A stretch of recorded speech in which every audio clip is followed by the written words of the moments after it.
Good evening. I call to order the regular city council meeting for the city of Bella Vista. If you would kindly rise and join us in the Pledge of Allegiance. I pledge allegiance to the flag of the United States of America and to the republic for which it stands, one nation, under God, indivisible, with liberty and justice for all.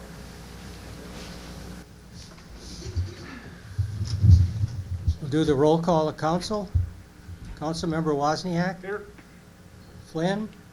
Here. Fowler. Here. Burke. Present. Snow. Here. Wilms. Here. All present. Thank you. The next is citizen input. Just to advise anybody who wishes to speak that there is a 3-minute time limit per person, which is monitored by Mr. Jertson, the city clerk. We have one speaker this evening, Barbara Cattell, and my apologies if I'm pronouncing that incorrectly.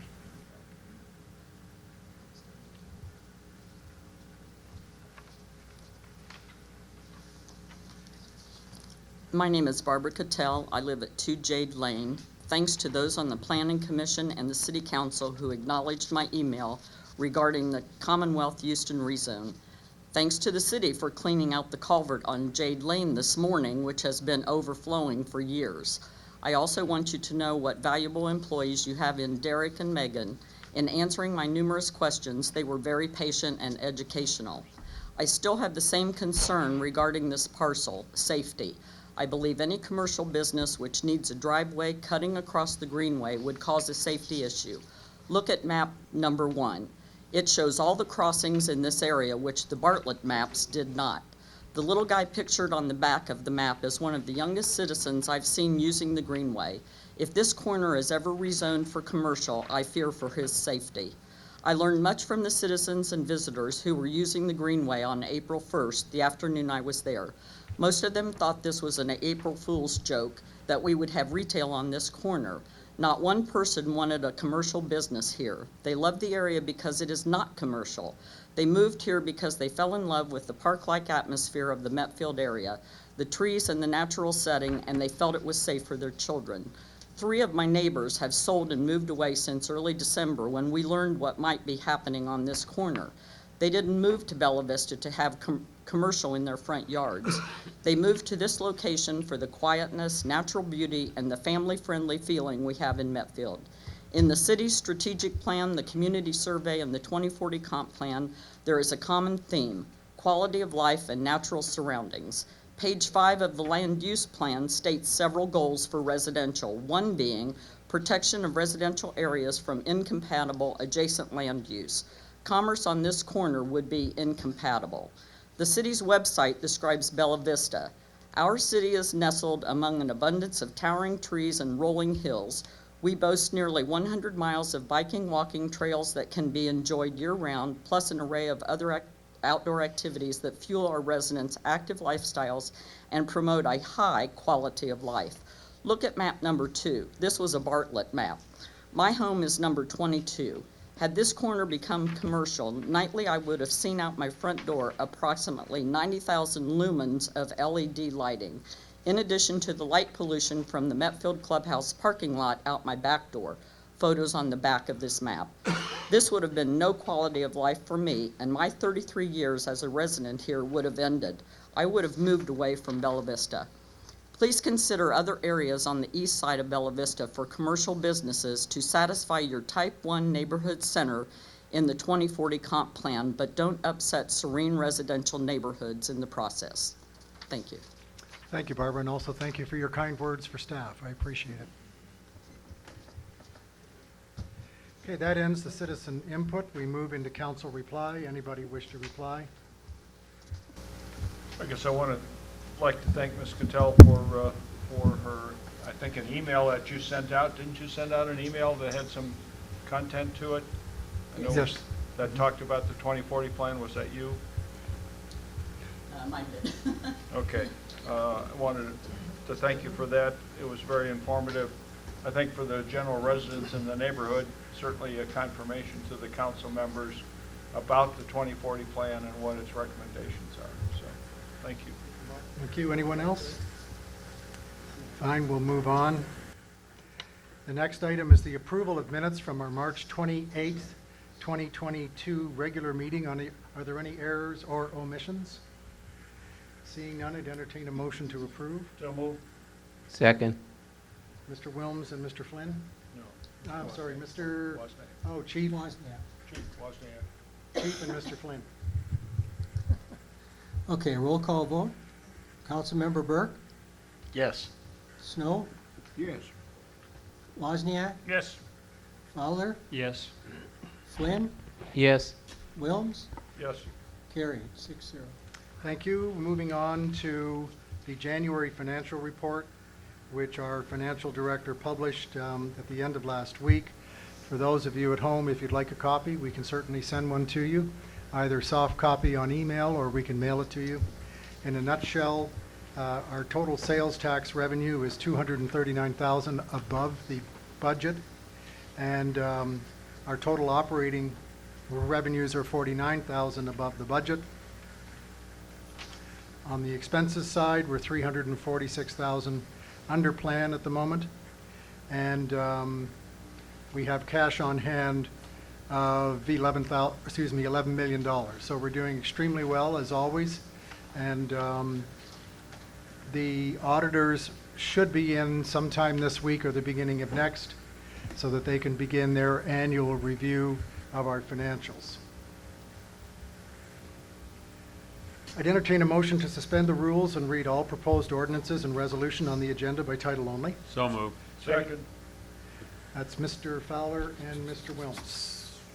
All right. Roll call vote again. Councilmember Snow, Yes. Flynn, Yes. Fowler, Yes. Wilms, Yes. Wozniak, Yes. Burke, Yes. carried 6-0. Thank you. We move into one piece of old business, which is a resolution from the previous month authorizing the mayor and city clerk to enter into a contract with Superior Automotive Group of Siloam Springs pursuant to a state procurement contract for the purchase of 4 2022 Dodge Charger police cruisers in an amount not to exceed $228,088 for the police department. At the 11th hour, Chief Graves had been told by Superior that they were not able to obtain 2022 vehicles. They could only get vehicles brand new, but 2021. As a result, there had to be some more investigation, so we tabled this. This evening, we're going to see on the next piece of business an ordinance that's actually going to address this, to ask council's permission to purchase 2021 vehicles. So the way for us to remove this resolution from the agenda is for us to table it indefinitely, and it just sits out there and it won't be addressed again. So if there's no... Move to table indefinitely. Second. Okay, Mr. Fowler and Mr. Flynn? Okay. Roll call vote again. Excuse me. Councilmember Burke, Yes. Fowler, Yes. Wilms, Yes. Wozniak, Yes. Flynn, Yes. Snow, Yes. carried 6-0. Thank you. Moving into new business, we'll start with an ordinance waiving the requirements of formal competitive bidding and authorizing a contract with Superior Automotive Group in the total amount of $87,027 for the purchase of 3 2021 new stock Dodge Charger police vehicles for use by the police department. This money is in the budget, and staff is requesting third and final. Move to suspend the rules and move to third and final. Thank you. Second. Second by Mr. Wilms. All right. Roll call vote on that issue. Councilmember Snow, Yes. Burke, Yes. Wilms, Yes. Fowler, Yes. Flynn, Yes. Wozniak, Yes. carried 6-0. Thank you. I'll read it for third and final, waiving the requirements of formal competitive bidding and authorizing a contract with Superior Automotive Group in the total amount of $87,027 for the purchase of 3 2021 new stock Dodge Charger police vehicles for use by the police department. Is there any further discussion? Seeing none, I'd entertain a motion to approve. So moved. Mr. Flynn and someone on this side? Mr. Wilms? All right. Roll call vote again. Councilmember Wilms, Yes. Burke, Yes. Snow, Yes. Wozniak, Yes. Fowler, Yes. Flynn, Yes. carried 6-0. Thank you. The second ordinance of the evening is waiving the requirements of formal competitive bidding and authorizing the purchase of corrugated metal drainage culverts based on price and availability by informal price quotes through the calendar year 2022. That there is money in the budget for these culverts. As we heard from Superintendent Button at the work session, he needs the flexibility to be able to purchase these, especially these days when steel seems to be so expensive. Is there any discussion? Move to suspend the rules, move to third and final. Thank you, Mr. Fowler and Mr. Wilms. Okay. Roll call again. Councilmember Wozniak, Yes. Burke, Yes. Fowler, Yes. Snow, Yes. Flynn, Yes. Wilms, Yes. carried 6-0. Thank you. I'll now read it for the third and final. Waiving the requirements of formal competitive bidding and authorizing the purchase of corrugated metal drainage culverts based on price and availability by informal price quotes through calendar year 2022. Is there any further discussion? I'd entertain a motion to approve. So moved. Second. Okay, that was moved by Chief and seconded by Mr. Flynn. Okay. Roll call again. Councilmember Fowler, Yes. Burke, Yes. Snow, Yes. Wozniak, Yes. Flynn, Yes. Wilms, Yes.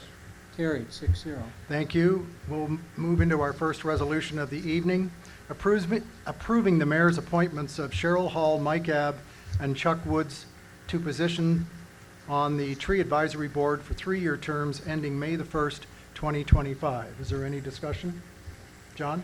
Well, I just wanted to mention, people say, well, what do we need a tree board for? And I noticed recently when we were giving out trees that came from the Walton Foundation, we gave out 200 trees starting at 8. They were all gone by 8:30 a.m. or 8:35. But there was a number of people from the tree board there helping to load them up and whatnot. And I can't resist noting that Chuck Woods has an excellent name for someone on the tree board. How very true. Anyone else? Question, how many members are on this board? There are 7, I believe, in total. I don't remember. I think it's maybe 5, it could be 7. I think it's 7, yeah. I think it is 7 because I think we've been 3, 2, and 2. 2 and 2, and cycles, so- it keeps reciting, yeah. Anyone else? Move Okay. to approve. Mr. Wilms approving. Second. Mr. Flynn? Okay. Roll call again. Councilmember Burke, Yes. Snow, Yes. Flynn, Yes. Wozniak, Yes. Fowler, Yes. Wilms, Yes. carried 6-0. Thank you. The second resolution, authorizing the mayor and city clerk to enter into the contract in an amount not to exceed $147,976.68 with Stryker Medical pursuant to a NASPO cooperative purchasing agreement for the purchase of 4 Cardiac Life Pack 15 V4 monitors for use by the fire department. This money is in the budget, and as Chief Sims has mentioned, this product normally has about a 10-year life, and you're now replacing some that have hit the 10-year with this newer product. And these products, the new ones, will actually be in the ambulance, and it gives the EMTs a better chance to respond, correct? I'm sorry, I can't hear you. I've got a buzzing thing here. Yeah, they're replacing the old monitors, so they're going in the ambulances. Yes. Great. And they're newer version. Newer I- version. Great. Are there any questions for Chief? I'd entertain a motion to approve. Yes, sir. Did I understand, Chief, that you said the old ones you were going to load onto your other some of your other fire equipment for emergency use or backup use. Did I understand that or not? When you presented at the work session? Yes. Joe Biden get down there and whisper.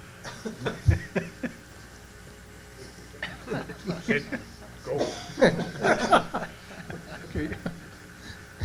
Do we have a motion? I forgot, sorry. Motion to approve. Motion Second. approved. Mr. Wilms? Second. Whatever. Chief? Wilms and Wozniak? Chief Wozniak? Okay. Roll call vote. Councilmember Wozniak, Yes. Snow, Yes. Burke, Yes. Fowler, Yes. Flynn, Yes. Wilms. Yes. Carried 6-0. Thank you. The final resolution of the evening is awarding bid and authorizing the mayor and city clerk to enter into a contract with APAC Central Paving in amount not to exceed $2,361,898.60 for asphalt street resurfacing, hot mix overlay, and further authorizing the mayor and city clerk to enter into a contract with Vance Brothers, Inc. in an amount not to exceed $1,080,446.64 for slurry street resurfacing. This money is a combination of money that is in the 2020 budget, plus $1.3 million from the ARP money that we approved earlier as being set aside. I do draw your attention to the superintendent's results from opening the bids. A bit of a shocker. We saw the slurry go up by 34%, and Mike had thought it would be about the same for asphalt. Asphalt actually went up 71% year over year, thanks to the oil situation that we're facing. However, I think we all agree we can't stop doing streets just for a year. We have to keep on top of them to stop further deterioration. Did we get a copy of those? Yeah, it's in the packet. Yeah, It's in your packet. Okay. If you don't, I can give you mine. Yes, sir. What did that do to the proposed number of miles that we were? We had to cut back mileage on Trafalgar and Hampstead, unfortunately. I apologize for this noise. And I think we knew there was some risk because we weren't sure about how predictable the rate was for the asphalt paving. You're exactly right. Exactly right. Anyone else? I'd entertain a motion to approve. So moved. Second. Mr. Fowler, Mr. Flynn? Okay. Roll call vote again. Councilmember Wilms, Yes. Snow, Yes. Burke, Yes. Fowler, Yes. Flynn, Yes. Wozniak. Yes. Carried 6-0. Meetings and announcements. The next city council work session will be Monday, May 16th at 5:30 here in the courthouse. The next regular meeting of city council will be Monday, May 23rd at 6:30, again here in the courtroom. The planning commission work session will be April the 28th at 4:30 here in the court. The planning commission regular meeting will be May the 9th at 4:30, also here at the court. And the Board of Construction Appeals, if needed, will be May the 10th of 2022. That ends the agenda and the meeting. Thank you very much for attending, and we are adjourned.